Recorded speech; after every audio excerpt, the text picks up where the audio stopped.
نحمده ونستعينه ونستغفره ونعوذ بالله من شرور أنفسنا ومن سيئات أعمالنا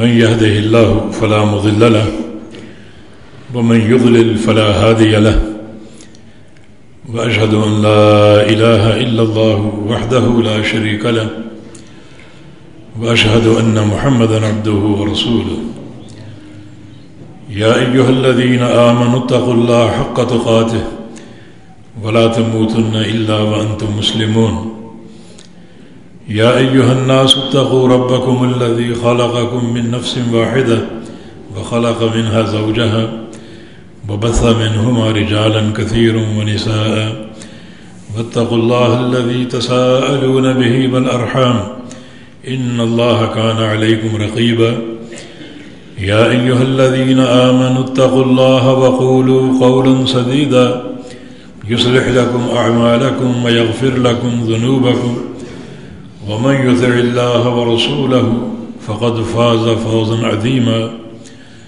أما بعد فإن أصدق الكلام كلام الله وأحسن الهدي هدي محمد صلى الله تعالى عليه وسلم وشر الأمور محدثاتها وكل محدثة بدعة وكل بدعة ضلالة وكل ضلالة في النار من يطع الله ورسوله فقد رشد واهتدى ومن يعص الله ورسوله فقد ضل وغوى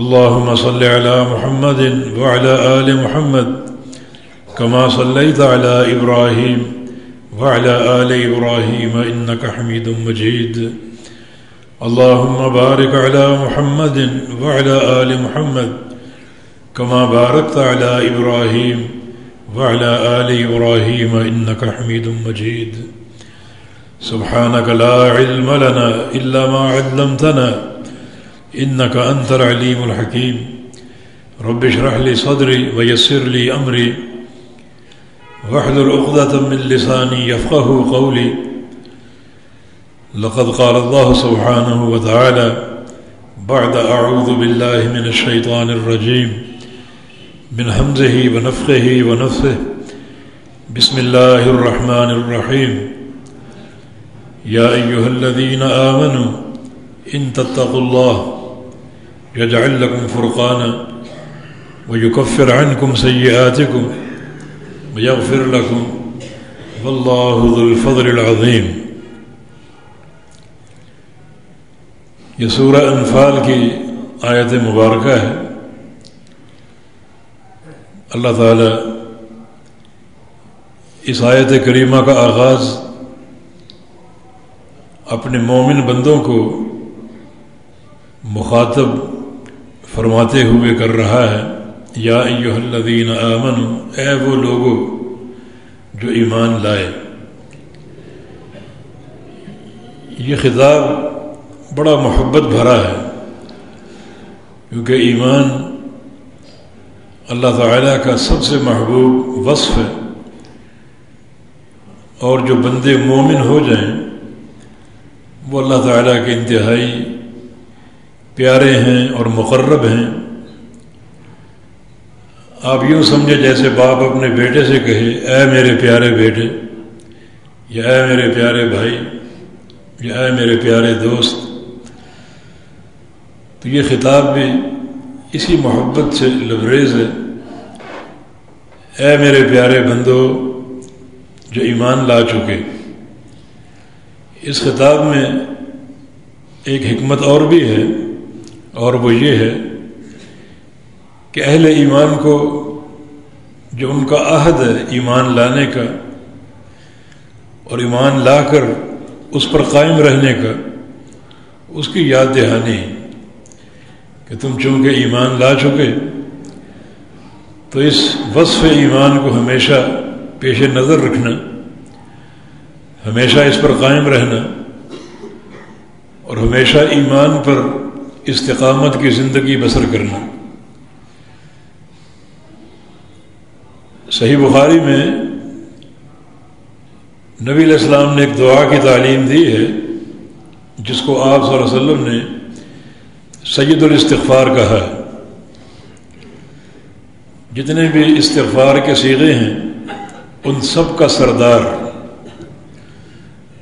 اس میں اسی عہد اور اسی وعدے پر قائم رہنے کا ذکر ہے، اقرار ہے، وَأَنَا عَلَىٰ عَهْدِكَ وَوَعْدِكَ مَا اسْتَطَعْتُ، کہ یا اللہ جس قدر مجھ میں طاقت ہے میں تیرے عہد پر، تیرے وعدے پر قائم ہوں۔ جو ایمان اور توحید کا وعدہ تجھ سے کیا ہے اس پہ قائم ہوں۔ اور یہ وعدہ عالم ارواح میں ہوا تھا، الست بربکم قالوا بلی، جب اللہ رب العزت نے تمام روحوں کو خطاب کیا اور ان سے پوچھا کیا میں تمہارا رب نہیں ہوں، سب نے بیک زباں ہو کر کہا کہ جی ہاں، کیوں نہیں، تو ہی ہمارا رب ہے۔ تو بہت سے لوگ اس عہد پر قائم رہ گئے، انہیں قائم رہنے کی توفیق ارزاں ہو گئی، اور بہت سے لوگ اس عہد سے منحرف ہو گئے۔ تو یا ایھا الذین آمنوا، اسی عہد کی یاد دہانی ہے کہ جو لوگ اس عہد پر قائم ہیں، اللہ تعالیٰ کی توحید پر ڈٹے ہوئے ہیں اور ایمان قبول کیے بیٹھے ہیں، ان سے ہم مخاطب ہیں۔ یا ایھا الذین آمنوا ان تتقوا اللہ، اگر تم اللہ سے ڈر جاؤ اور اس کی خشیت صحیح معنی میں اپنا لو، متقی بن جاؤ، یجعل لکم فرقانا، تو اللہ رب العزت تمہیں ایک دولت سے نواز دے گا جس کا نام فرقان ہے، تمہیں فرقان حاصل ہو جائے گا۔ تو یہ جملہ شرطیہ کہلاتا ہے، ایک شرط ہے ان تتقوا اللہ، اور اس کی جزا یجعل لکم فرقانا، یا بعض علماء سلف کی تعبیر کے مطابق ان تتقوا اللہ ایک درخت ہے، شجر، یجعل لکم فرقانا اس درخت کا پھل ہے انتہائی شیریں۔ اگر تم صحیح معنی میں متقی بن جاؤ اور تقویٰ کے اس درخت کی آبیاری کرنے میں کامیاب ہو جاؤ تو اس کا ثمرہ عطا فرمائیں گے، اس درخت کو پھلوں سے بھر دیں گے، اور وہ پھل فرقان ہے، ہم تمہیں فرقان عطا فرما دیں گے۔ فرقان کے کئی معنی ہیں، ہم قرآنی آیات کی روشنی میں ان معانی کا ذکر کریں گے، لیکن جو سب سے واضح معنی وہ ہے فرقان، فرق سے ہے، فرق کرنا۔ فرق اور فرقان میں فرق یہ ہے کہ فرق عام معنی میں آتا ہے فرق کرنا، اور فرقان بہت زیادہ فرق کرنا، یہ مبالغے کا صیغہ ہے۔ جیسے شکر اور شکران کا فرق ہے، شکر کا معنی شکر بجا لانا، اور شکران کا معنی بڑی شدت کے ساتھ اللہ تعالیٰ کا شکر بجا لانا۔ اس طرح فرق اور فرقان ہے، فرق کرنا اور فرقان بہت زیادہ فرق کرنا۔ تو اللہ تعالیٰ تمہیں فرقان عطا فرما دے گا، بہت زیادہ فرق کرنے کی صلاحیت، حق و باطل کے مابین اور نیکی اور بدی کے درمیان، جنت اور جہنم کے راستے کے درمیان اللہ تمہیں سجھا دے گا بہت زیادہ فرق، کہ تم جنت کے راستے کو پہچان لو اور جہنم کے راستے کو پہچان کر اتنا فرق حاصل کر لو کہ جنت کی راہ پر چل نکلو اور جہنم کے راستے کو یکسر چھوڑ دو۔ یہ فرقان ہے، بصیرت، نور تمہیں عطا ہو جائے گا، جس راہ پر چل رہے ہو چلنے کی بصیرت حاصل ہو جائے گی، راستہ اگر تاریک ہو اور نیا ہو تو انسان ہر قدم پر ڈگمگاتا ہے کہ آگے گڑھا نہ ہو یا کوئی موزی شے نہ ہو جس پہ میرا پاؤں پڑ جائے. بڑا سنبھل کر چلتا ہے، مستقل خوف اس کے دامن گیر رہتا ہے. لیکن راستہ اگر روشن ہو تو ایک ایک قدم وہ جما کر چلے گا، راستے کو دیکھ کر چلے گا. اگر تم تقوی اختیار کر لو تمہارے راستے کو روشن کر دیں گے اور تم پوری طرح جم کر بصیرت کے ساتھ اس راستے کو طے کرو گے اور عبور کرو گے. یہ فرقان فرق سے، حق و باطل کے مابین فرق، توحید اور شرک کے مابین فرق، سنت اور بدعت کے مابین فرق. ورنہ ایک دنیا اس فرق سے غافل ہے. بہت سے لوگ بدعت کو سنت قرار دے رہے ہیں اور بہت سے لوگ شرک کو توحید قرار دے کر اپنائے ہوئے ہیں. لیکن اگر تم صحیح معنی میں تقوی اختیار کر لو تمہیں یہ نور بصیرت ملے گا اور فرق کی صلاحیت ملے گی جو تمہیں راستہ سجھا دے گی اور واضح کر دے گی. تم یہ بات یاد رکھو، کسی انسان میں حق و باطل کے راستے میں فرق کرنے کی صلاحیت نہیں ہے جب تک خالق کائنات کی توفیق حاصل نہ ہو. اس کی توفیق ہی سے حق و باطل کے مابین فرق کر سکو گے. اس کی توفیق ہی سے توحید اور شرک کے راستے میں امتیاز کر سکو گے اور اس کی توفیق ہی سے سنت اور بدعت کے راستے میں فرق کر سکو گے. جب تک اللہ تعالیٰ توفیق نہ دے اور جب تک اللہ رب العزت اس فرق کی صلاحیت عطا نہ فرما دے اس وقت تک ممکن نہیں ہے. تو پھر یہ آیت کریمہ انتہائی قابل غور ہے کہ اللہ تعالیٰ خود یہ انعام عطا فرمانے کا ذکر فرما رہا ہے کہ ہم تمہیں فرقان دے دیں گے اگر تم متقی اور پرہیزگار بن جاؤ. اس کی ایک مثال فتنہ دجال سے ظاہر ہوتی ہے. عام طور پہ انسان اگر شرک اور توحید میں فرق نہ کر سکے اور سنت اور بدعت کی راہ میں فرق نہ کر سکے تو وہاں استدلال کا اشکال آ سکتا ہے، استدلال کے فہم کا اشکال آ سکتا ہے. لیکن جہاں معاملہ آنکھوں دیکھا ہو وہاں کیا اشکال ہے؟ ایک چیز آنکھوں سے دیکھ رہے ہیں تو اس کو قبول کرنے میں، ماننے میں کون سی رکاوٹ ہے؟ مگر ہے، اور وہ اللہ کی توفیق اور عدم توفیق ہے.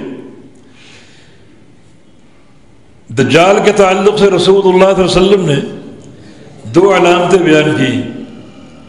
نمبر ایک، وہ ایک آنکھ سے کانا ہوگا، اعور، اور نمبر دو، مکتوب علی وجہہ کافارا، اس کے چہرے پر، پیشانی پر کافر لکھا ہوگا. اب یہاں نہ نظر کی ضرورت، نہ استدلال کی ضرورت، نہ کسی دلیل سے استنباط کی ضرورت کہ کوئی اشکال قائم رہ جائے. یہاں تو آنکھوں دیکھا مسئلہ ہے. لیکن پھر کیا وجہ ہے جب دجال آئے گا ان دو نشانیوں کے ساتھ، ایک آنکھ سے کانا ہوگا اور ماتھے پر کافر لکھا ہوگا. نبی علیہ السلام کا فرمان، یقرأہ کل کاتب وغیر کاتب، کہ وہ جو کافر لکھا ہوگا وہ ہر شخص پڑھ دے گا، پڑھا لکھا ہو یا ان پڑھ ہو. اللہ تعالیٰ سب کو پڑھنے کی توفیق دے گا. لیکن فرقان اللہ تعالیٰ کی عطا سے حاصل ہوگی. پھر یہ زیادہ دنیا دجال کے پیروکار کیوں ہوگی؟ دجال کے اتباع اور اس کے حلقے میں شامل کیوں ہوگی؟ حالانکہ آنکھوں سے اس کا کانا ہونا دیکھ رہے ہیں اور آنکھوں سے اس کے پیشانی پر کافر لکھا دیکھ رہے ہیں. پھر بھی زیادہ لوگ اس کے حلقے میں شامل ہوں گے اور اس کے پیروکار ہوں گے. وجہ کیا ہے یجعل لکم فرقانا، فرقان اللہ کی توفیق سے ملتا ہے، فرقان کی صلاحیت تمہارے اندر نہیں ہے، اللہ تعالیٰ کی توفیق سے حاصل ہوگی۔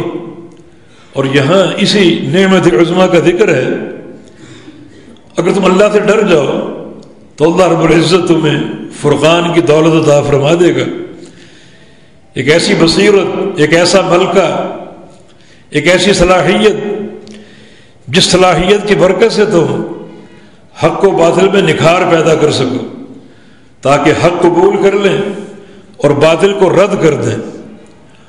توحید اور شرک میں تمیز آ جائے گا، تاکہ توحید کو اپنے دل و جان میں شامل کر لیں اور شرک کو ٹھکرا دیں۔ توحید و سنت کی صلاحیت آ جائے گی، تاکہ سنت کے نور سے اپنے ظاہر و باطن کو منور کر سکو اور بدعت کی نحوست سے اپنے آپ کو بچا سکو۔ اور یہ سارا کچھ اسی فرقان کی وجہ سے ہے، اور یہ فرقان اللہ عطا فرمائے گا، اور اللہ پاک نے وعدہ کر لیا کہ یہ فرقان اپنے اہل ایمان بندوں کو دوں گا، لیکن شرط یہ کہ وہ تقوی اختیار کر لیں، پرہیزگاری اختیار کر لیں۔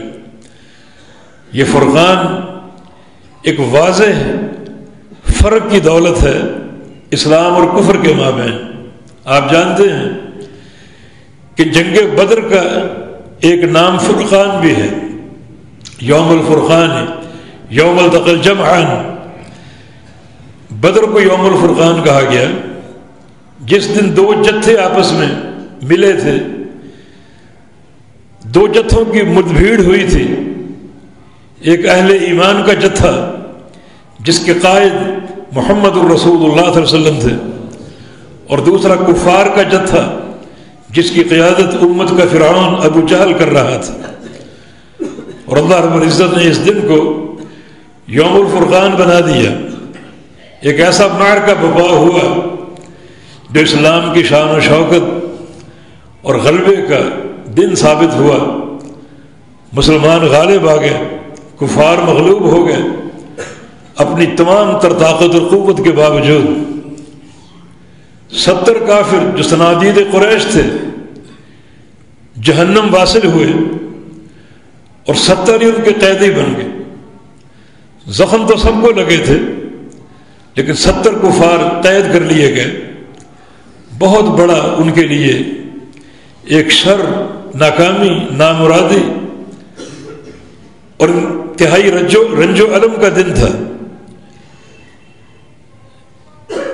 یوم الفرقان کی اہمیت واضح کرنے کے لیے اللہ تعالیٰ نے اس دن نبی علیہ السلام کو ایک چیز دل میں الہام فرمائی، ایک خیال آپ کے دل میں آ گیا۔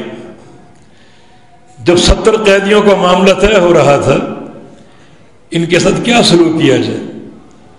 ایک رائے یہ تھی کہ ان سے دیت لی جائے اور دیت لے کر ان کو آزاد کیا جائے، اور ایک رائے ان کو قتل کرنے کی تھی، تاکہ آج پوری طرح اسلام اور ایمان کا ثبوت مہیا ہو جائے،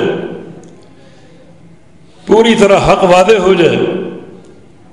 اور بھی آراء تھی۔ اچانک رسول اللہ صلی اللہ علیہ وسلم نے ارشاد فرمایا، اللہ تعالیٰ نے یہ بات آپ کے دل میں ڈالی، لو كان المطعم بن عدي حيا ثم كلمني في هؤلاء النتنة لتركتهم له۔ کاش آج مطعم بن عدی زندہ ہوتا اور وہ ان 70 مرداروں کی سفارش کرتا، اس کی سفارش پہ میں سب کو چھوڑ دیتا۔ کاش آج وہ زندہ ہوتا۔ مطعم بن عدی کون ہے اور اس کا خیال آپ کے دل میں کیسے آیا؟ وہ خیال تو اللہ نے ڈالا۔ مطعم بن عدی کافر تھا اور کفر میں مر گیا تھا، حالت کفر میں اس کا انتقال ہوا۔ دراصل رسول اللہ صلی اللہ علیہ وسلم جب طائف گئے تھے، اہل طائف کو دعوت دینے کے لیے، تو روانگی سے قبل آپ نے مشرکین مکہ سے فرمایا تھا کہ تم میرے اپنے ہو، کوئی چچا ہے، کوئی تایا ہے، کوئی بھائی ہے، اور تم نے اس نفیس دعوت کو ٹھکرا دیا۔ اب میں اغیار میں جاتا ہوں، بیگانوں میں جاتا ہوں، انہیں جا کر دعوت دیتا ہوں، دیکھنا وہ اس نفیس دعوت کو کتنی تیزی سے قبول کریں گے۔ چنانچہ آپ اپنے غلام کو لے کر آپ طائف چلے گئے، اہل طائف کو دعوت دی، لیکن طائف والوں کو سلوک آپ سب جانتے ہیں، انہوں نے بے تحاشا آپ کو پتھر مارے اور لہو لہان کر دیا۔ یہ سلوک تو مشرکین مکہ نے بھی نہیں کیا تھا، بلکہ صحیح مسلم کی حدیث کے مطابق ایک بار اتنی شدت سے پتھر مارے کہ پیارے پیغمبر کا چہرہ جس طرف تھا اسی طرف کو آپ بھاگ نکلے اور دوڑتے جا رہے ہیں، اور جب ایک مقام پر رکے سانس لینے کے لیے تو دیکھا اوپر بادلوں کا سایہ ہے اور بادل والا فرشتہ بادل لے کر آپ پر سایہ کر رہا ہے، اور جو فرشتہ پہاڑوں پر معمور ہے وہ اللہ کے نبی سے عرض کر رہا ہے کہ آپ اشارہ کر دیجئے ان دو پہاڑوں کے بیچ میں اس پورے اہل طائف کو پیس کے رکھ دیں، ان کا سرما بنا دیں۔ لیکن آپ صلی اللہ علیہ وسلم نے کوئی بد دعا نہ فرمائی، کوئی اشارہ نہ فرمایا، دعا کی کہ اللہم اہد قومی فانہم لا یعلمون، یا اللہ میری قوم ہے، میری امت، اس کو ہدایت دے دے، یہ جانتے نہیں توحید کیا ہے اور نبی کا مقام کیا ہے، ان کو ہدایت دے دے۔ اب رسول اللہ علیہ وسلم واپس مکہ آنا چاہ رہے تھے اور وہ باتیں بھی یاد آ رہی تھی کہ میں کفار قریش کو کیا کہہ کر آیا تھا، اور اہل طائف نے تو میرا ساتھ نہیں دیا، بلکہ اس دعوت کو قبول ہی نہیں کیا، بلکہ انتہائی برا سلوک کیا۔ تب رسول اللہ صلی اللہ علیہ وسلم جناب زید کو مکہ داخل ہونے سے قبل مکہ بھیجا، خود آپ ایک مقام پر رک گئے اور زید کو بھیجا کہ جا کر مطعم بن عدی کو ملو، اسے ملو اور اس سے کہو کہ میں مکہ میں آنا چاہتا ہوں، اور اب تو کفار اور دلیر ہو چکے ہوں گے کہ اہل طائف نے بھی ساتھ نہیں دیا، اب تو یہ تنہا رہ چکا ہے اور نعوذ باللہ ناکام اور نامراد ہو چکا ہے، تو ممکن ہے وہ دلیر ہو کر مجھ پر حملہ کر دیں، تو میں مکہ داخل ہونا چاہتا ہوں آپ کی امان میں، آپ امان دینے کے لیے تیار ہیں؟ یہ پیغام آپ نے مطعم بن عدی کو بھیجا تھا۔ مطعم بن عدی نے اس امان کو قبول کر لیا اور زید سے کہہ دیا کہ محمد صلی اللہ علیہ وسلم سے کہو کہ بالکل بے خوف و خطر مکہ میں داخل ہو جائیں، میں ان کو امان دیتا ہوں۔ یہ رسمی معاملات ہوتے ہیں قوموں کے درمیان، سیاسی امور۔ نبی علیہ السلام نے ایسا کیا اپنی امت کو تعلیم دینے کے لیے کہ بعض اوقات یہ حالات بھی پیدا ہو سکتے ہیں۔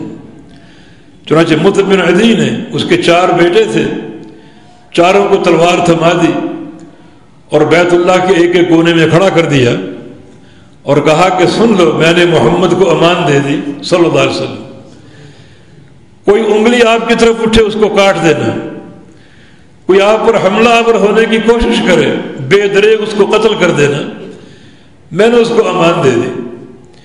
جب اہل مکہ کو پتہ چلا کہ ہمارے سردار مطعم بن عدی نے نبی علیہ السلام کو پناہ دے دی ہے، وہ سارے خاموش ہو گئے، بالکل سن ہو گئے، اور کسی نے کوئی اقدام نہ کیا، نہ کوئی جملہ بازی کی، نہ کسی قسم کا اشارہ کیا، اور نبی علیہ السلام مطعم بن عدی کی امان میں مکہ میں داخل ہوئے۔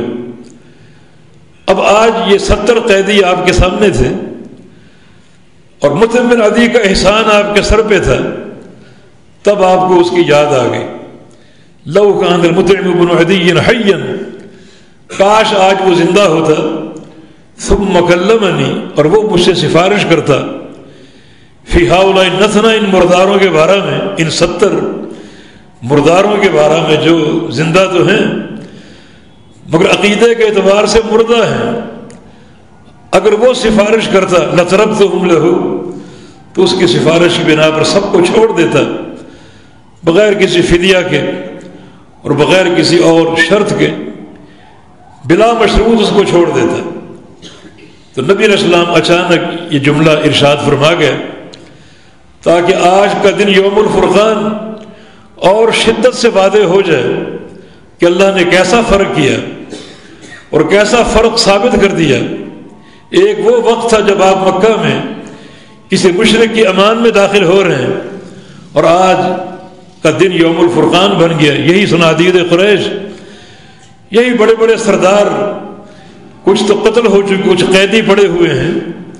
اللہ تعالیٰ بالکل استقامت عطا فرماتا ہے، اور منہج تقوی موجود ہو، توحید کی پختگی موجود ہو اور ایمان کی سلامتی موجود ہو تو اللہ رب العزت اسی طرح فرقان عطا فرما دیتا ہے۔ حق و باطل میں فرق ہو جاتا ہے، حق کی صفیں جدا ہو جاتی ہیں اور باطل کی صفیں جدا ہو جاتی ہیں۔ یہی وعدہ اللہ تعالیٰ نے سب سے کیا کہ ان تتقوا اللہ، اے ایمان والو، اگر تم بھی قیامت تک اسی منہج تقوی پر قائم ہو جاؤ، میری صحیح معنی میں خشیت اپنے اندر پیدا کر لو۔ وہ خشیت جو دل سے ہوتی ہے، ایک بار پیارے پیغمبر نے دل کی طرف اشارہ کیا اور فرمایا کہ التقوی ہا ہنا، التقوی ہا ہنا، التقوی ہا ہنا، کہ تقوی یہاں ہوتا ہے، دل میں ہوتا ہے۔ تقوی ظاہری حرکات کا نام نہیں ہے کہ ایک بندہ آپ کو دیکھے اور سر جھکا کر بیٹھ جائے، اپنے متقی ہونے کا ثبوت دے، اس طرح یہ تقوی نہیں ہے۔ یہ ایک بندہ جب بھی آپ دیکھیں آپ کو دکھانے کے لیے ہونٹوں کو حرکت دے رہے، وہ اللہ کا ذکر کر رہا ہے، یہ تقوی نہیں ہے۔ خشیت کا تعلق انسان کے دل سے ہے، انسان کے قلب سے ہے، اور واقعتاً اگر دل تقوی کا مرکز اور تقوی کا محل بن جائے اور صحیح معنی میں اللہ کی خشیت آپ کے دل میں آ جائے، اور اللہ رب العزت ظاہر و باطن کو جانتا ہے، وہ صرف ظاہری اعمال کو نہیں دیکھتا بلکہ باطنی کیفیات اور باطنی تصرفات کو بھی جانتا ہے۔ صرف اعضاء کی حرکت کو نہیں دیکھتا بلکہ دل کے جو بھی افکار ہیں، جو بھی سوچ و بچار ہے اور جو بھی خیالات ہیں، ان سب کو بھی جانتا ہے کہ انسان کے دل میں کیا چل رہا ہے، اس کے دل کی کیفیت کیا ہے۔ اللہ رب العزت اس سے باخبر ہے، اور اللہ تعالیٰ کسی بندے کے دل سے اگر تقوی پہچان لے اور تقوی بھانپ لے تو یہ تین عظیم الشان پھل اللہ تعالیٰ عطا فرما دے گا۔ یجعل لکم فرقان، اللہ رب العزت تمہیں فرقان عطا فرما دے گا۔ فرقان ایک عظیم صلاحیت ہے، ایک عظیم ملکہ ہے، فرق کرنے کی صلاحیت حق و باطل کے مابین، فرق کرنے کی صلاحیت کہ نمازیں کس کی صحیح ہو رہی ہیں اور کس کی غلط ہو رہی ہیں، فرق کرنے کی صلاحیت کس کا حج مقبول اور کس کا حج مردود ہے، فرق کرنے کی صلاحیت کہ اہل جنت کون، اہل جہنم کون، فرق کرنے کی صلاحیت کہ اللہ تعالیٰ کس سے راضی اور کس سے ناراض ہے۔ ان سب کی اساس ایک عمل ہے، ایک محور اور ایک مرکز جو ہمیں عطا فرما دیا گیا۔ صحیح بخاری کی ایک حدیث کے مطابق اللہ کے پیارے پیغمبر سو رہے تھے، دو فرشتوں کو بھیجا کہ ایک ڈیوٹی دے کر، ایک مہم دے کر، یہ شخصیت سو رہی ہے، اس کی یہ مثال ہے، جا کر بیان کر کے آؤ، اور وہ مثال سمجھا کر بھی آؤ۔ دونوں فرشتے پہنچ گئے، ایک فرشتے نے کہا اپنا کام شروع کرو، مثال بیان کرو، دوسرے نے کہا یہ تو سو رہے ہیں، مثال بیان کرنے کا فائدہ کیا ہے، سن نہیں سکیں گے۔ تو پہلے فرشتے نے کہا نہیں، یہ نبی ہے، اور نبی جب سوتا ہے تو تنام عیناہ ولا ینام قلبہ، اس کی صرف آنکھیں سوتی ہیں اور دل جاگتا رہتا ہے۔ یہ نیند کی دو قسمیں ہیں، ایک نیند وہ جس کا تعلق صرف سر کے ساتھ ہے، دوسری نیند وہ جس کا تعلق دل کے ساتھ ہے، وہ گہری نیند ہوتی ہے جس میں انسان کو کسی چیز کا احساس نہیں ہوتا۔ نبی کا سونا جو ہے وہ آنکھوں کا سونا ہے، سر کا سونا ہے، اور نبی کا دل بیدار رہتا ہے۔ اللہ تعالیٰ کی اگر حکمت اور مشیت ہو تو خواب میں بھی اپنی وحی بھیج سکتا ہے تاکہ نبی کا دل بیدار ہو، اس وحی کو ضبط کر سکے۔ چنانچہ آپ مثال بیان کریں، یہ سنیں گے اور سمجھیں گے۔ تو فرشتے نے مثال بیان کی، حدیث طویل ہے، سنتے رہتے ہیں آپ، کہ اس کی مثال ایسی ہے کہ ایک بادشاہ نے گھر بنایا وجعل فيها مأدبا، اس میں دسترخوان چن دیا. ثم بعث داعیا، پھر ایک داعی کو بھیجا، دعوت دینے والے کو، کہ اس گھر کا اعلان کرو اور دنیا والوں کو بتا دو کہ گھر کے اندر ایک دسترخوان ہے، گھر میں داخل ہو جاؤ، دسترخوان اپنے سامنے پاؤ گے، بس بیٹھو اور عیش کرو، خوب کھانے کھاؤ، دسترخوان سے خوب سیر ہو جاؤ، جا کر یہ اعلان کر دو. وہ داعی چلا گیا، دنیا والوں کو متوجہ کیا کہ یہ گھر سامنے موجود ہے، اس میں داخل ہو جاؤ، اور جا کر خبر دی کہ اس میں ایک دسترخوان چنا ہوا ہے نعمتوں سے بھرپور. بس داخل ہونے کا معنی یہ ہے کہ دسترخوان سامنے موجود ہے، بس کھانے پینے بیٹھ جاؤ. اعلان ہو گیا. اب لوگوں کی دو قسمیں ہیں، فرقان تو اللہ کی طرف سے ہے اور فرق کی توفیق اللہ عطا فرماتا ہے. جنہوں نے اس گھر کو دیکھا اور پہچانا اور گھر میں داخل ہو گیا، وہ یقیناً دسترخوان پر بیٹھے گا اور کھائے پیے گا. جس نے گھر دیکھا تو صحیح مگر داخل ہونے سے انکار کر دیا اور داعی کی دعوت کو قبول نہیں کیا، نہ وہ گھر میں داخل ہوگا اور نہ وہ دسترخوان پر بیٹھ سکے گا. مثال پوری ہو گئی. فرشتے نے کہا اس کی تعبیر تو کرو، اس مثال کا معنی تو سمجھاؤ، کیا مراد ہے؟ کہا کہ بادشاہ اللہ رب العزت اور گھر جو ہے وہ دین اسلام ہے، دسترخوان جنت ہے اور داعی محمد الرسول اللہ صلی اللہ علیہ وسلم. دعوت موجود اور قائم ہے اور قیامت تک قائم رہے گی. جس شخص نے اس داعی کی دعوت کو قبول کر لیا وہ گھر میں داخل ہو جائے گا، معنی دین اسلام میں. اور جو دین اسلام میں داخل ہو گیا وہ سامنے دسترخوان کو پائے گا، اس پر بیٹھے گا اور ہمیشہ ہمیشہ کھائے اور پیے گا. اور جس شخص نے اس داعی کی دعوت کو قبول نہ کیا وہ گھر میں داخل نہ ہو پائے گا اور نہ ہی دسترخوان اس کو کبھی نصیب ہوگا. چنانچہ یہ مثال اس شخصیت پر فٹ آتی ہے کہ یہ داعی ہے، دنیا والوں کو دعوت دے رہا ہے اس گھر کی اور یہ دعوت پیش کر رہا ہے. یہ دعوت قائم رہے گی قیامت کے قائم ہونے تک. چنانچہ فرشتوں نے آخری بات یہ کی، من اطاع محمد فقد اطاع اللہ ومن عصى محمد فقد عصى اللہ صلی اللہ علیہ وسلم. کہ جس شخص نے اس شخصیت کی اطاعت کر لی، جو شخصیت سو رہی ہے اس کی اطاعت کر لی، اس کے دامن کو تھام لیا، اس نے اللہ کی اطاعت کر لی. اصل فریضہ اللہ تعالیٰ کی اطاعت کا ہے، اس شخصیت کی اطاعت اللہ کی اطاعت ہے. اور جس شخص نے اس شخصیت کی نافرمانی کی وہ اللہ کا نافرمان بن گیا. یہ ایک عظیم فرق ہے. اس شخصیت کی اطاعت اللہ کی اطاعت ہے اور اس کی نافرمانی اللہ کی نافرمانی ہے. محمد الفرق بین الناس. اب نتیجہ یہ ہے کہ محمد صلی اللہ علیہ وسلم لوگوں کے مابین فرق ہے. یہ فرق اور فرقان ایک ہی دولت اور ایک ہی نعمت ہے. اللہ رب العزت نے جو فرقان عطا فرمانے کا وعدہ کیا، اس فرقان کی اساس وہ شخصیت ہے جس کو حدیث میں فرق کہا گیا. فرشتوں نے فرق کہا کہ محمد مصطفیٰ صلی اللہ علیہ وسلم لوگوں کے مابین فرق ہے. ان کی اطاعت کرنے والا حق پر ہے، نافرمانی کرنے والا باطل پر ہے.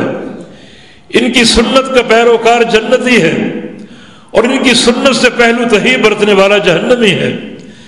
ان کے طریقے نماز کی اقتدا کرنے والے کی نماز درست ہے اور ان کے طریقے کو چھوڑ کر اگر قوم برادری کے طریقے کو اختیار کرو گے وہ نماز گمراہی ہے. ان کے طریقے پر حج کرو کہ وہ حج مقبول ہے اور ان کے طریقے پر نہیں کرو کہ وہ حج مردود ہے. محمد الفرق بین الناس. محمد مصطفیٰ علیہ السلام جو ہیں لوگوں کے مابین فرق ہیں، فرقان ہیں. حق و باطل کے مابین، توحید اور شرک کے مابین، سنت اور بدعت کے مابین، تقوی اور فسق و فجور کے مابین فرق. یہ شخصیت ہے. ان کی پیروی در حقیقت، اتباع کا راستہ در حقیقت اللہ کی رضا اور اس کے قرب اور اس کی محبت کا راستہ ہے. اگر ان تمام نصوص کو جمع کیا جائے تو پھر نتیجہ یہ نکلتا ہے اگر تم تقوی اختیار کر لو اللہ تمہیں فرقان دے دے گا. اور فرقان کا معنی یہ ہے کہ اللہ تعالیٰ تمہیں اس شخصیت کا پیروکار بننے کی توفیق دے گا جس شخصیت کی اتباع جو ہے وہ ہر قسم کے فرق کی بنیاد ہے، اور وہ شخصیت محمد ابن عبداللہ صلی اللہ علیہ وسلم کی ہے کہ تمہیں ان کی پیروی کا شرف حاصل ہوگا۔ لوگ دعوے تو بہت کریں گے، مگر دعوے میں سچا وہ ہوتا ہے جو امتحان میں سچا ہو۔ نبی صلی اللہ علیہ وسلم کے تعلق سے پوری کائنات کا امتحان جاری اور قائم ہے، اور اس امتحان میں جو کامیاب ہوگا اس کا دعویٰ سچا ثابت ہوگا، اور جو اس امتحان میں ناکام ہوگا اس کا دعویٰ جھوٹا ثابت ہوگا۔ تو صدق اور کذب میں یہ فرق جو ہے اللہ تعالیٰ ضرور عطا فرما دے گا اس تقویٰ کی برکت سے۔ تقویٰ کیا ہے؟ تقویٰ اللہ اور اس کے رسول کی اطاعت کا نام ہے، تقویٰ اللہ اور اس کے رسول کی پیروی کا نام ہے، اور تقویٰ گناہوں سے بغاوت اختیار کرنے کا نام ہے۔ تقویٰ ایک نور ہے جو بندے کو اطاعت پر ابھارتی ہے، اور تقویٰ ایک نور ہے جو بندے کو نافرمانی سے بچاتا ہے، نافرمانی سے نکالتا ہے۔ اگر تقویٰ شامل حال ہو تو اللہ رب العزت نیکی کی توفیق دے گا، گناہوں سے بچائے گا، اور یہ فرقان ہے جو اللہ پاک عطا فرما دے گا۔ تو ان تتقوا اللہ، اگر تم صحیح معنی میں متقی بن جاؤ اور تقویٰ اختیار کر لو تو اللہ رب العزت تمہیں فرقان کی دولت عطا فرمائے گا۔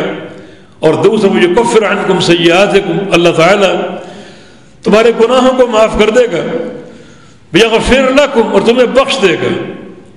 ان دونوں جملوں میں فرق یہ ہے کہ یکفر عنکم سیئاتکم صغیرہ گناہ ہے، یغفر لکم کبیرہ گناہ ہے۔ یکفر عنکم سیئاتکم جو ہے تمہارے گناہوں کو دور کر دے گا، چھوٹے گناہ، اس کے لیے نیک اعمال کی برکت سے نماز ہے، روزہ ہے، حج و عمرہ ہے، جہاد ہے، دیگر فرائض اور نوافل ہیں جن کی ادائیگی اللہ تعالیٰ گناہوں کا کفارہ بنا دیتا ہے۔ جیسے وضو ہے، وضو کے قطرے سے گناہ جھڑتے اور گرتے ہیں، اس طرح اعمال صالحہ سے گناہ جھڑتے ہیں۔ یہ اللہ تعالیٰ تمہیں ایسے اعمال کی توفیق دے گا کہ ہر عمل تمہارے گناہوں کا کفارہ بن جائے گا، اور تم صغائر سے پاک صاف ہو جاؤ گے۔ یغفر لکم، اور تمہیں بخش دے گا جو بڑے گناہ ہیں۔ اللہ تعالیٰ تمہیں توبۃ النصوح کی توفیق دے گا، ایسی توفیق تمہیں حاصل ہوگی کہ ایک بار کی توبہ تمہاری ساری زندگی کے گناہوں کی بخشش کا اور ان کے مٹنے کا ذریعہ بن جائے گی۔ ایک بار کی توبہ، یا ابن آدم لو بلغت ذنوبک عنان السماء ثم استغفرتنی لاغفرن لک علی ما کان منک ولا ابالی، آدم کے بیٹے تیرے گناہ اگر آسمانوں کو چھونے لگے جس میں 70 اور 100 سال کے گناہ شامل ہوں، اور تو مجھ سے ایک بار استغفار کر لے تو ایک بار کے استغفار کی برکت سے تیرے تمام گناہوں کو معاف کر دوں گا۔ تو یہاں شرط کیا ہے؟ ان تتقوا اللہ، کہ اگر تم متقی بن جاؤ، تقوی اختیار کر لو۔ اور جزا 3 چیزیں ہیں، ایک فرقان کا حاصل ہونا، دوسرا صغائر کی بخشش، اور تیسرا کبائر کی بخشش۔ یکفر عنکم سیئاتکم یغفر لکم کا ایک معنی اور علماء نے بیان کیا، اور وہ یہ کہ اللہ رب العزت دنیا میں تمہارے گناہوں کو چھپا دے گا، بخش دے گا۔ یغفر لکم کا معنی قیامت کے دن اللہ رب العزت اس بخشش کو قائم رکھے گا، جب خالق کائنات کے سامنے پیش ہونے کا وقت آ جائے گا تو اللہ تعالیٰ اپنے وعدے کے مطابق تمام گناہوں کو معاف کر دے گا، اور تمہارے ساتھ مغفرت کا معاملہ فرما کر جنت کے داخلے کا اذن جاری فرما دے گا۔ یکفر عنکم سیئاتکم کا تعلق دنیا سے ہے، یغفر لکم کا تعلق آخرت سے ہے، جو بڑی عظیم و شان نعمت ہے۔ اس سے یہ بات ثابت ہو رہی ہے کہ اللہ تعالیٰ کا فضل اور اس کا احسان کتنا عظیم ہے۔ ہمارا عمل تو اس احسان کے مقابلے میں کچھ بھی نہیں۔ عمل کیا ہے؟ ان تتقوا اللہ، کہ بس تم تقوی اختیار کر لو۔ انعام کیا ہے؟ فرقان کا حاصل ہونا، دنیا میں گناہوں سے پاک صاف ہونا، قیامت کے دن گناہوں کی بخشش۔ یہ احسان عظیم ہے۔ جب بھی ہم شرعی نصوص کو دیکھتے ہیں تو اللہ تعالیٰ کے فضل اور اس کے احسان کے مقابلے میں ہمارا عمل بہت تھوڑا ہوتا ہے۔ بس اللہ رب العزت عمل کرنے والے کے جذبے کو دیکھتا ہے، اس کے دل کی محبت کو دیکھتا ہے، اور عمل کے تعلق سے شوق اور ذوق کو دیکھتا ہے۔ اتقوا النار ولو بشق تمرہ، جہنم سے بچ جاؤ آدھی کھجور خرچ کر کے۔ معمولی سا عمل ہے لیکن جہنم سے بچاؤ کا ذریعہ بن سکتا ہے۔ رکعت الصبح خیر من الدنیا وما فیہا، فجر کی 2 سنتیں پوری دنیا اور دنیا میں موجود تمام دولتوں سے قیمتی ہے۔ بظاہر معمولی سا عمل ہے، مگر اس عمل کے مقابلے میں خالق کائنات کی عطا بڑی عظیم ہے، اور تمام نصوص سے یہ بات واضح ہوتی ہے۔ ایک حدیث قدسی کے مضمون پر آپ غور کیجئے جو کثرت سے آپ سنتے رہتے ہیں۔ اللہ تعالیٰ فرما رہا ہے اذا ذکرنی عبدی فی نفسہ ذکرتہ فی نفسی، میرا بندہ اگر مجھے یاد کرے گا، میرا ذکر کرے گا اپنے نفس میں، اپنے دل میں اس کو یاد کروں گا اپنے نفس میں۔ میرا بندہ تنہائی میں مجھے یاد کر رہا ہے، میں اس کو تنہائی میں یاد کروں گا۔ وَإِذَا ذَكَرَنِي فِي مَلَئٍ ذَكَرْتُهُ فِي مَلَئٍ خَيْرٍ مِّن مَلَئِهِ، اور میرا بندہ اگر کسی جماعت میں بیٹھ کر، مسجد میں موجود ہے، جماعت موجود ہے، اور ان کے بیچ میرا ذکر کر رہا ہے، مجھے یاد کرتا ہے، تو میں اپنے بندے کو یاد کروں گا ایسی جماعت میں جو اس کی جماعت سے بہت ہی بہترین ہے۔ وہ جماعت ملائکہ کی جماعت ہے، وہ جماعت حاملین عرش کی جماعت ہے، وہ جماعت ملائکہ کروبین کی جماعت ہے جو اللہ کے عرش کے ارد گرد موجود ہے۔ اس جماعت میں اپنے بندے کو یاد کروں گا۔ کہاں بندے کا عمل اور کہاں خالق کائنات کی عطا اور اس کے فضل اور اس کی رحمت کی بھرمار، کہ میرا بندہ تنہائی میں یاد کرے، میں تنہائی میں یاد کروں گا، لوگوں کے بیچ یاد کرے، میں ملائکہ کے بیچ یاد کروں گا۔ وَإِن تَقَرَّبَ مِنِّي شِبْرًا تَقَرَّبْتُ مِنْهُ ذِرَاعًا وَإِن تَقَرَّبَ مِنِّي ذِرَاعًا تَقَرَّبْتُ إِلَيْهِ بَاعًا، میرا بندہ اگر ایک بالشت میرے پاس آئے گا، میں اس کی طرف پورا ہاتھ بڑھوں گا، اور اگر ایک ہاتھ بڑھے گا میں 2 ہاتھ بڑھوں گا۔ یعنی بندے کا عمل کیا ہے اور اللہ رب العزت کی عطا کیا ہے۔ ایک بالشت کے مقابلے میں پورا 1 ہاتھ، اور 1 ہاتھ کے مقابلے میں 2 ہاتھ۔ وَإِنْ أَتَانِي يَمْشِي أَتَيْتُهُ هَرْوَلَةً، اور میرا بندہ اگر میری طرف آئے گا، سفر اختیار کرے گا پیدل چلتا ہوا، میں اس کی طرف جاؤں گا دوڑتے ہوئے۔ تو پیدل چلنے کے مقابلے میں دوڑنے کی جزا ہے، اور دوڑنے کا فضل و احسان ہے۔ اس طرح جو بھی نصوص آپ پڑھیں گے کتاب و سنت سے، تو بندے کے عمل کے مقابلے میں خالق کائنات کی عطا بہت بڑی ہے، اور اس کا احسان بہت بڑا ہے، اور اس کا فضل بہت بڑا ہے۔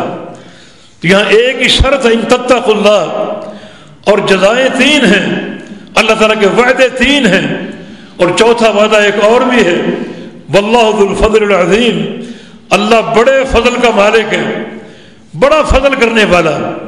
یعنی اللہ تعالیٰ اور بھی فضل فرمائے گا۔ یہ 3 باتیں تو میں بتا دیں اور پہچنوا دیں، مگر ایک بات اور بھی کہ اللہ تعالیٰ بڑے فضل والا ہے، مزید فضل و احسان کی بارش ہوگی، مزید انعامات کی بارش ہوگی جس سے تمہیں آگاہ نہیں کیا گیا۔ در حقیقت یہاں پر 4 نعمتوں کا ذکر ہے، اور چوتھی نعمت اللہ کے فضل عظیم کی، کہ فضل عظیم عطا فرما دوں گا، ایسا فضل تمہاری عقلیں اور تمہارے دل و دماغ اس فضل کا احاطہ نہیں کر سکتے۔ بڑا وسیع فضل ہے، بڑا عظیم فضل ہے جو اللہ تعالیٰ تمہیں فرقان دے گا، چھوٹے گناہ معاف کر دے گا، بڑے گناہ بخش دے گا، مزید فضل کی بارش کر دے گا۔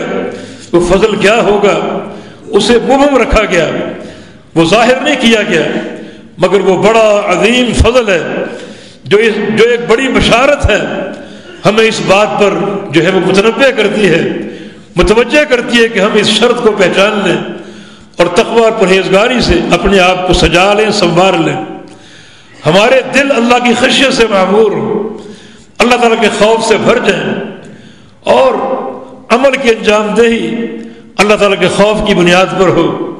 پھر اعمال صالحہ جو بھی اختیار کریں اللہ تعالیٰ کے خوف کی بنا پر ہوں، اور پھر اگر کوئی گناہ سامنے آئے اس گناہ سے یکسر اجتناب برتیں، دوری اختیار کر لیں، اس گناہ کے تعلق سے دل میں بغاوت آ جائے اور بغاوت پیدا ہو جائے صرف اللہ کے خوف اور اس کی خشیت سے، یقیناً اللہ رب العزت راضی بھی ہوگا اور یہ تمام انعامات ہمیں عطا فرما دے گا ظاہر و باطنا۔ تو اللہ تعالیٰ کا یہ فرمان، یہ ایک دعوت ہے، انتہائی بھرپور دعوت، جس پر توجہ دینے کی ضرورت ہے کہ اگر تم تقوی اختیار کر لو اللہ تعالیٰ تمہیں فرقان دے گا۔ اس فرقان میں نقطہ اور بھی ہے، فرقان فرق سے ہے، اللہ تعالیٰ فرق پیدا کر دے گا، اور فرق پیدا کرنا اللہ تعالیٰ کی سنت ہے، اللہ تعالیٰ کا قانون، اس کا نظام ہے۔ فرق ضرور پیدا ہوتا ہے حق و باطل میں، اور شروع سے یہ نظام چلا آ رہا ہے۔ اگر اہل حق موجود ہیں تو اہل باطل بھی موجود ہیں۔ یہ فرق کا قانون ہمیشہ سے ہے اور ہمیشہ رہے گا، آج بھی موجود ہے۔ حق ماننے والے بھی ہیں اور نہ ماننے والے بھی ہیں، اہل توحید بھی ہیں اور اہل شرک بھی ہیں۔ اللہ اگر چاہے پوری دنیا موحد بن جائے، مگر یہ خالق کائنات کی حکمت ہے، چنانچہ ہر قسم کے لوگ موجود ہیں اور پوری طرح فرق کا قاعدہ موجود ہے۔ موحدین بھی ہیں، مشرکین بھی ہیں، متبعین سنت بھی اور مبتدعین اہل بدعت بھی ہیں، شرک کرنے والے بھی ہیں اور توحید پر قائم رہنے والے بھی ہیں۔ یہ فرق جو ہے ہمیشہ رہے گا، ہمیشہ سے ہے اور آج بھی موجود ہے۔ آج ایک گروہ جو ہے وہ دعوت کے تعلق سے ایک اصطلاح بنا کر بیٹھا ہوا ہے، اور وہ جوڑنے کی اصطلاح ہے، توڑ اور جوڑ، لوگوں کو جوڑو۔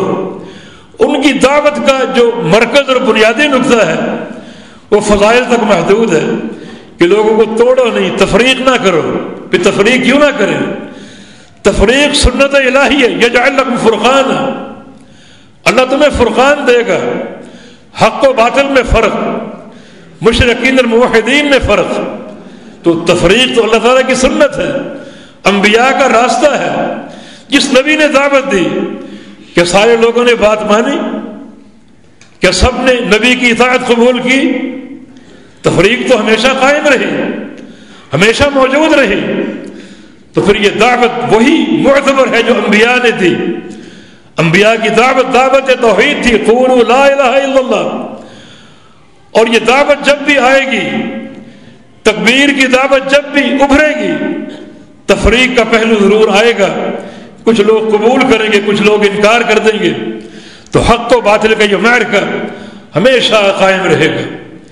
اللہ تعالیٰ کی حکمتیں ہیں تاکہ باطل کو دیکھ کر حق اور آشکارا ہو جائے، اور شرک کو دیکھ کر توحید اور چمکنے لگے۔ جیسے دن کا نور، اس کی اہمیت کب واضح ہوتی ہے؟ جب ہم رات کی تاریکی کو دیکھتے ہیں۔ دنیا میں اگر رات نہ ہوتی، نور ہی نور ہوتا، تو نور کی قدر اور نور کی اہمیت ہم پر واضح نہ ہوتی، مگر اندھیرے کی موجودگی سے ہمیں نور کی اہمیت کا احساس اور اندازہ ہوا۔ اس طرح شرک کو سامنے رکھتے ہوئے توحید کی عظمت آشکارا ہوگی، اور بدعت کو سامنے رکھتے ہوئے سنت کا مقام واضح ہوگا، اور کفر کو سامنے رکھتے ہوئے اسلام کی اہمیت واضح ہوگی، اور یہ فرق ہمیشہ قائم رہے گا۔ اللہ کے پیارے پیغمبر صلی اللہ علیہ وسلم نے مکہ میں دعوت دی، فرق آیا ہی نہیں آیا۔ باپ بیٹے کے خلاف کھڑا ہو گیا اور بیٹا باپ کے خلاف کھڑا ہو گیا۔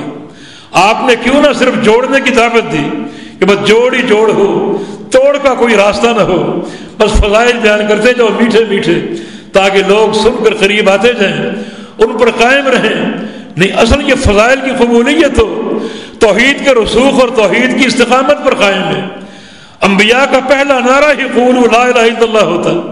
تو تفریق کی دعوت تو تھی، بیٹا باپ کے مقابلے میں کھڑا ہوا، باپ بیٹے کے مقابلے میں کھڑا ہوا، بیوی شوہر سے دور ہو گئی اور شوہر بیوی سے دور ہو گیا، بھائی نے بھائی کو چھوڑ دیا، دوست نے دوست کو چھوڑ دیا، تجارتیں توڑ دی، خونی رشتے توڑ دیے۔ اور یہ حقیقی فرق ہے، جہاں بھی نعرہ توحید آئے گا یہ فرق ضرور واضح ہو گیا۔ تو ایسی قوم کی دعوت بالکل باطل ہے کہ بس لوگوں کو جوڑو، توڑنے کی دعوت نہ دو۔ ان کی مراد کیا ہے توڑنے کی دعوت سے؟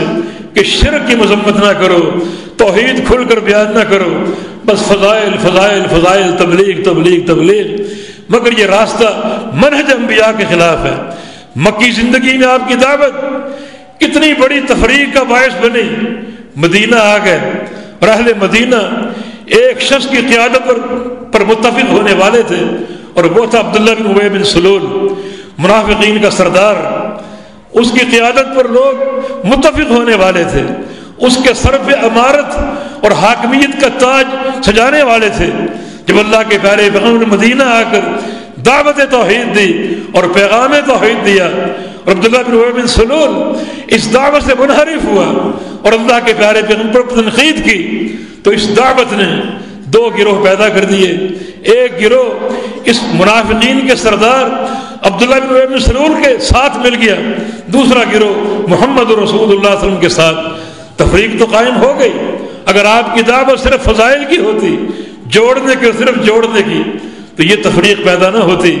لیکن جہاں بھی توحید کی دعوت آئے گی اور شرک کی مذمت ہوگی وہاں تفریق ضرور آئے گی.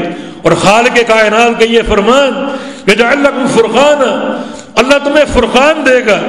اس فرمان میں یہ بات بالکل واضح اور مترشح ہے کہ کائنات میں ہمیشہ اہل حق بھی رہیں گے، اہل باطل بھی رہیں گے، اور جو تقویٰ کا راستہ اختیار کریں گے ان کو اللہ تعالیٰ فرقان عطا فرما دے گا، حق سجھا دے گا، اہل حق کا ساتھ نصیب فرمائے گا، باطل سے دور کر دے گا اور اہل باطل کی نفرت ان کے دل میں بٹھا دے گا. تو اس فرقان میں دعوت کا منہج بھی واضح ہو رہا ہے کہ منہج دعوت وہی ہے جو انبیاء نے پیش کیا. منہج دعوت وہ نہیں ہے جو آج ہمارے خود ساختہ اصولوں پر قائم ہے، اس میں جوڑنا اور صرف جوڑنا ایک اساس بن گیا. نہیں، جب توحید بیان ہوگی تو توحید کا راستہ یقیناً لوگوں کے لیے اس تقسیم کا باعث بنے گا. کچھ لوگ قبول کریں گے اور کچھ لوگ انکار کر دیں گے. وہ لوگ بڑی عافیت پر ہیں جس راستے کو قبول کر لیں، اس راستے کے راہی بن جائیں، اس راستے پر چل پڑیں، جہاں تک بھی چل سکیں چلتے جائیں، مگر راستے پر قائم رہیں. شریعت کی یہ شرط نہیں ہے کہ اس راستے کو سر کر لو اور منزل تک پہنچ جاؤ، یہ شرط نہیں ہے اور یہ ممکن بھی نہیں ہے.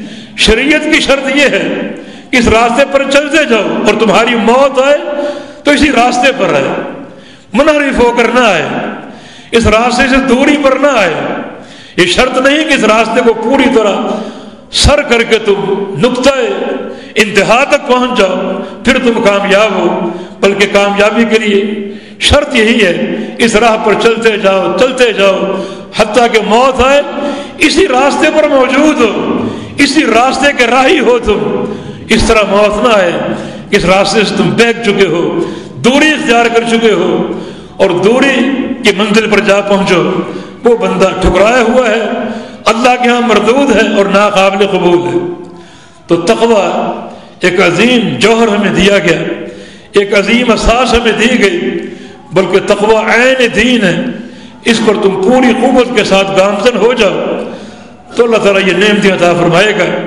یجعل لکم فرقانا، تمہیں فرقان دے گا، فرق کی صلاحیت. تم توحید سے بھر جاؤ گے، سنت سے بھر دیے جاؤ گے اور اطاعت سے بھر دیے جاؤ گے، حق سے بھر دیے جاؤ گے، باطل سے دور ہو جاؤ گے، شرک سے دور کر دیے جاؤ گے، بدعت سے دور کر دیے جاؤ گے. اور یہ ایک عظیم فرقان کی دولت ہے. اور پھر ساتھ ساتھ اللہ رب العزت صغیرہ کبیرہ گناہوں کو معاف فرما دے گا. دنیا میں تمہیں گناہوں کے تلوث سے بچائے گا اور قیامت کے دن جب اللہ کے سامنے پیش ہوگے تو اللہ رب العزت اپنے وعدے کے مطابق تمام گناہوں پر پردہ ڈال دے گا، بلکہ گناہوں کو مٹا دے گا. اور ساتھ ساتھ ایک وعدہ اور آشکارا ہوگا کہ واللہ ذو الفضل العظیم، اللہ فضل عظیم کا مالک ہے اور فضل عظیم فرمانے والا ہے. تین چیزیں آپ کے سامنے آ گئیں. دیگر اللہ کے فضل کے تقاضے کیا ہوں گے، اس فضل سے کیا عطا ہوگا اس کا تم تصور کر لو. کتنی وہ لازوال نعمتیں ہوں گی اور کس قدر خالق کائنات کی رضا، رحمت اور محبت کے خزانے تمہیں حاصل ہوں گے. اس کا ہم تصور ہی کر سکتے ہیں مگر اس کا احاطہ نہیں کر سکتے. تو اللہ تعالیٰ اس اہم مقام پر ہمیں غور و فکر کی توفیق دے. یا اللہ ہمارے ظاہر و باطن کو تقویٰ کے نور سے سجا دے. یا اللہ ہر عمل پر اپنے پیارے حبیب کی سنت کو قائم فرما دے. یا اللہ ہمارے سینوں کو اپنی توحید سے بھر دے. یا اللہ ہر گھڑی ہمیں فرقان کی دولت عطا فرما دے. ہم نیکی کے راستے کو پہچان لیں، برائی سے بچ سکیں، ایک عظیم فرقان ہمیں حاصل ہو جائے، اور بڑے گناہ گار ہیں الہ العالمین، ہمارے گناہوں کو معاف فرما دے، دنیا میں بھی ان گناہوں کو چھپا دے، اور قیامت کے دن بھی پردہ ڈال دینا، تاکہ تیری رحمت اور تیری رضا، تیری محبت کے مستحق ہو جائیں۔ الہ العالمین واللہ ذو الفضل العظیم، جو تیرے فضل عظیم کے تقاضے ہیں، ہمیں ان کو تقاضے عطا فرما دینا جو روز قیامت ظاہر ہوں گے، وہ سارے انعامات اور احسانات ہماری جھولی میں ڈال دینا۔ ایسا مقرب بندہ بننے کی توفیق عطا فرما دے جس بندے کا منہج تقوی کا نور اور تقوی اور پرہیزگاری ہو۔ تو ما توفیقنا الا باللہ تعالی، اقول قولی ھذا واستغفر اللہ لی ولکم، وآخر دعوانا ان الحمد للہ رب العالمین۔